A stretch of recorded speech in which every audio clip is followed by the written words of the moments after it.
ನೀವು ಯಾರು second P U C ಎಕ್ಸಾಮ್ನ ಬರೀತಾ ಇದ್ದೀರಾ, ನೀವು ಯಾರು ಕೂಡ ಈ ಒಂದು ವಿಡಿಯೋನ ಮಿಸ್ ಮಾಡ್ಕೊಳಕ್ಕೆ ಹೋಗ್ಬಿಡಿ. ನಿಮ್ಗೆಲ್ಲರಿಗೂ ಕೂಡ ರಾಜ್ಯ ಸರ್ಕಾರದಿಂದ ಒಂದು ಬಿಗ್ ಗುಡ್ ನ್ಯೂಸ್ ಬಂದಿದೆ. ಡೆಫಿನೆಟ್ಲಿ ಈ ಒಂದು ವಿಷಯ ಕೇಳಾದ್ಮೇಲೆ ನೀವು ಎಷ್ಟೊಂದು ಜನ ಖುಷಿ ಪಡೋದಂತ ಗ್ಯಾರಂಟಿ. ಯಾಕೆಂದರೆ ಅಷ್ಟೊಂದು ಚೇಂಜಸ್ಗಳನ್ನ ಮಾಡಿದ್ದಾರೆ ಸ್ಟೂಡೆಂಟ್ ಫ್ರೆಂಡ್ಲಿ ಆಗಿ. ಹಾಗಾದರೆ ರಾಜ್ಯ ಸರ್ಕಾರದ ಕಡೆಯಿಂದ ಲೇಟೆಸ್ಟ್ ಆಗಿ ಏನೇನು ಅಪ್ಡೇಟ್ಸ್ ಬಂದಿದೆ ಪಿ ಯು ಸಿ ಸ್ಟೂಡೆಂಟ್ಸ್ಗೆ ಅದ್ರ ಬಗ್ಗೆ ನೋಡೋಣ. ಅದಕ್ಕಿಂತ ಮುಂಚೆ ಯಾರು ಚಾನಲ್ ಸಬ್ಸ್ಕ್ರೈಬ್ ಮಾಡ್ಕೊಂಡ್ರಲ್ಲ, ಪ್ರತಿಯೊಬ್ಬರು ಕೂಡ ಕೆಳಗಡೆ ಸಬ್ಸ್ಕ್ರೈಬ್ ಮಾಡೋಣ ಅಂತ ಕಾಣ್ತಾ ಇರುತ್ತೆ. ಅದನ್ನ ಕ್ಲಿಕ್ ಮಾಡಿ ಸಬ್ಸ್ಕ್ರೈಬ್ ಮಾಡ್ಕೊಳ್ಳಿ. ಹಾಗೆ ಪ್ರತಿಯೊಬ್ಬರು ಕೂಡ ವಿಡಿಯೋಗೊಂದು ಲೈಕ್ ಕೊಡಿ. ಯಾಕೆಂದರೆ ಮಾಡೋ ಒಂದೇ ಒಂದು ಸಣ್ಣ ಲೈಕ್, ಒಂದು ಸಬ್ಸ್ಕ್ರೈಬಿಂದ ನಿಮ್ಗೆ ಇದೇ ರೀತಿ ಕಂಟಿನ್ಯೂಸ್ ಆಗಿ ಅಪ್ಡೇಟ್ಸ್ಗಳನ್ನ ನೀಡ್ತಾ ಇರಬೇಕಾಗಿರುತ್ತೆ. ಇವಾಗ ನಾವು ಡೈರೆಕ್ಟಾಗಿ ವಿಡಿಯೋ ಬಗ್ಗೆ ಬರೋಣ. ಇಲ್ಲಿ ಈ ಒಂದು ವಿಡಿಯೋನ second P U C exam ಈ ವರ್ಷ ಬರೀತಾ ಇರುವಂಥ ಸೈನ್ಸ್ ವಿದ್ಯಾರ್ಥಿಗಳು ಕೂಡ ನೋಡ್ತಾ ಇರ್ತೀರಾ, ಕಾಮರ್ಸ್ ಹಾಗೆ ಆರ್ಟ್ಸ್ ವಿದ್ಯಾರ್ಥಿಗಳು ಕೂಡ ನೋಡ್ತಾ ಇರ್ತೀರಾ. ಇವಾಗ ಏನು ಮಾಡಿದ್ದಾರೆ ಅಂದರೆ KCEB ಬೋರ್ಡ್ ಅವರು ಒಂದು ಮೇಜರಾಗಿ ಒಂದು ಅಪ್ಡೇಟ್ನ ತಂದಿದ್ದಾರೆ ಮತ್ತು ನಿಮ್ಮ ಎಕ್ಸಾಮಿನೇಷನಲ್ಲಿ ಸ್ವಲ್ಪ ಚೇಂಜಸ್ಗಳನ್ನ ಮಾಡಿದ್ದಾರೆ.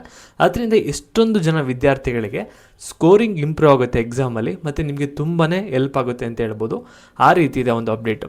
ಏನೊಂದು ಅಪ್ಡೇಟ್ ಬಂದಿದೆ ಅಂದರೆ, ಇಲ್ಲಿ ಈ ವರ್ಷ ನೀವು ಯಾರ್ಯಾರು ಎಕ್ಸಾಮ್ ಬರಿತಾ ಇದ್ದೀರಾ, ಇವಾಗ ನೀವೇನಾದರೂ ಎಕ್ಸಾಮ್ನ 80 ಮಾರ್ಕ್ಸಿಗೆ ಬರೆದ್ರೆ ನೀವು ಎಷ್ಟು ಸ್ಕೋರ್ ಮಾಡಬೇಕಂದ್ರೆ ಪಾಸ್ ಆಗೋಕ್ಕೆ ಕೇವಲ 24 ಮಾರ್ಕ್ಸ್ನ ಸ್ಕೋರ್ ಮಾಡಬೇಕಾಗುತ್ತೆ. 24 ಮಾರ್ಕ್ಸ್ ಬಂತಾ ನೀವು ಪಾಸ್ ಅಂತ ಅರ್ಥ, ಸರಿನಾ? 35 ಬರಬೇಕು, 40 ಬರಬೇಕು ಅಂತ ಏನೂ ಇಲ್ಲ. ಈ ವರ್ಷ ಕೇವಲ 24 ಬರಬೇಕಾಗುತ್ತೆ. 80 ಮಾರ್ಕ್ಸ್ಗೆ ನೀವೇನಾದರೂ ಎಕ್ಸಾಮ್ ಬರೀತಿದ್ರೆ ಪಾಸ್ ಆಗೋಕ್ಕೆ. ಮತ್ತು ನೀವೇನಾದರೂ ಇವಾಗ ಪ್ರಾಕ್ಟಿಕಲ್ ಎಕ್ಸಾಮು ಕೂಡ ಬರಿತಾ ಇದ್ದೀರಾ ಅಂದರೆ, ಫಾರ್ ಎಕ್ಸಾಂಪಲ್ ಬಯಾಲಜಿಲಿ ಪ್ರಾಕ್ಟಿಕಲ್ಲು ಕೂಡ ಇರುತ್ತೆ, ಥಿಯರಿನೂ ಕೂಡ ಇರುತ್ತೆ. ಎರಡೂ ಕೂಡ ಕಂಬೈನ್ ಮಾಡಿದಾಗ ನಿಜವಾಗಿ ನಿಮಗೆ 33% ಬರ್ತಿದೆ ಅಂದರೆ ನೀವು ಪಾಸ್ ಆಗಿದ್ದೀರಾ ಅಂತ ಈ ವರ್ಷ, ಸರಿನಾ? ಆ ರೀತಿ ಒಂದು ಕನ್ಸಿಡರೇಷನ್ ತೊಗೋತೀವಿ ಅಂತ ಒಂದು ಅಪ್ಡೇಟ್ನ ಕೊಟ್ಟಿದ್ದೀರಾ. ಮತ್ತು ಕೆಲವು ಸಬ್ಜೆಕ್ಟಲ್ಲಿ ಏನಾಗುತ್ತೆ ಅಂದರೆ 70 ಮಾರ್ಕ್ಸಿಗೆ ಎಕ್ಸಾಮ್ ಇರುತ್ತೆ. ಆವಾಗ ಆ ಒಂದು ಕೇಸಲ್ಲಿ ಪಾಸಿಂಗ್ ಮಾರ್ಕ್ಸ್ ಎಷ್ಟಿರುತ್ತೆ ಅಂದರೆ 21 ಮಾರ್ಕ್ಸ್ ಇರುತ್ತೆ ಅನ್ನೋದನ್ನು ಕೂಡ ಇಲ್ಲಿ ಒಂದು ಅಪ್ಡೇಟ್ನ ಕೊಟ್ಟಿದ್ದೀರಾ. ಇಲ್ಲಿ ನೋಡ್ಬೋದು, ನೀವು 70 ಮಾರ್ಕ್ಸಿಗೆ ಎಕ್ಸಾಮ್ ಬರೆದಾಗ ಪಾಸಿಂಗ್ ಮಾರ್ಕ್ಸ್ ಬಂದ್ಬಿಟ್ಟು 21 ಇರುತ್ತೆ. ಫಾರ್ ಎಕ್ಸಾಂಪಲ್ ಫಿಸಿಕ್ಸಲ್ಲಿ ಏನಾಗುತ್ತೆ ಅಂದರೆ 70 ಮಾರ್ಕ್ಸ್ ಥಿಯರಿ ಇರುತ್ತೆ, 30 ಮಾರ್ಕ್ಸ್ ಪ್ರಾಕ್ಟಿಕಲ್ ಇರುತ್ತೆ. ಇವಾಗ 70 ಮಾರ್ಕ್ಸ್ ಥಿಯರಿ ಎಕ್ಸಾಮ್ ಬರೆದಾಗ ನೀವೇನಾದರೂ 21 ಸ್ಕೋರ್ ಮಾಡಿದ್ದೀರಾ ಅಂದರೆ ಪಾಸ್ ಆಗಿದ್ದೀರಾ ಅಂತ ಅರ್ಥ ಈ ವರ್ಷ, ಸರಿನಾ? ಆ ರೀತಿ ಇರುತ್ತೆ ಅನ್ನೋದನ್ನ ಇಲ್ಲೊಂದು ಅಪ್ಡೇಟ್ನ ಕೊಟ್ಟಿದ್ದೀರಾ.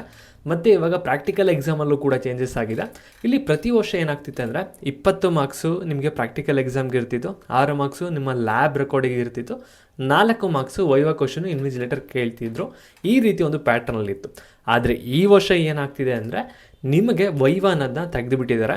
ಇವಾಗ 20 ಮಾರ್ಕ್ಸ್ ನಿಮಗೆ ಪ್ರಾಕ್ಟಿಕಲ್ ಎಕ್ಸಾಮ್ಗೆ ಇರುತ್ತೆ, 5 ಮಾರ್ಕ್ಸ್ ಬಂದ್ಬಿಟ್ಟು ನಿಮಗೆ ಲ್ಯಾಬ್ದು ಏನು ರೆಕಾರ್ಡ್ ಬರೆದಿರ್ತೀರಲ್ಲ ಅದಕ್ಕಿರುತ್ತೆ.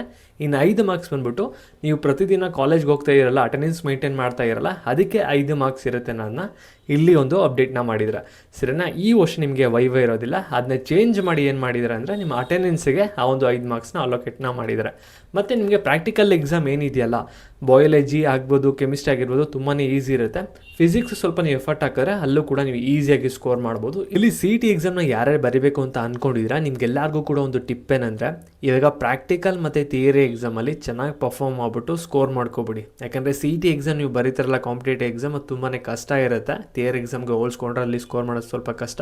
ಇಲ್ಲಿ ಥಿಯರಿ ಎಕ್ಸಾಮಲ್ಲಿ ಚೆನ್ನಾಗಿ ಪರ್ಫಾರ್ಮ್ ಮಾಡಿತ್ತು ಅಂದರೆ ಅಲ್ಲಿ ಸ್ಕೋರಿಂಗ್ ನಿಮಗೆ ಅಲ್ಲಿ ಬ್ಯಾಲೆನ್ಸ್ ಆಗಿ ಒಳ್ಳೆ ರ್ಯಾಂಕಿಂಗ್ ಬರುತ್ತೆ, ಸರಿನಾ? ಮತ್ತು ಇದೇ ರೀತಿ ಅಪ್ಡೇಟ್ಸ್ ಬೇಕಂದರೆ ಚಾನಲ್ ಸಬ್ಸ್ಕ್ರೈಬ್ ಮಾಡ್ಕೊಳ್ಳಿ. ಹಾಗೆ ನಿಮ್ಗೆ ಏನಾದರೂ ಫಾಸ್ಟಾಗಿ ಏನಾದರೂ ಅಪ್ಡೇಟ್ಸ್ಗಳು ಬೇಕು ಅಂದರೆ ಟೆಲಿಗ್ರಾಮ್ ಚಾನಲ್ ಲಿಂಕ್ ಬಂದುಬಿಟ್ಟು ನಿಮಗೆ ಡಿಸ್ಕ್ರಿಪ್ಷನ್ ಬಾಕ್ಸ್ ಹಾಗೂ ಕಮೆಂಟ್ ಸೆಕ್ಷನಲ್ಲಿ ಕೊಟ್ಟಿರ್ತೀನಿ, ಅದಕ್ಕೆ ಜಾಯ್ನ್ ಆಗಿರಿ.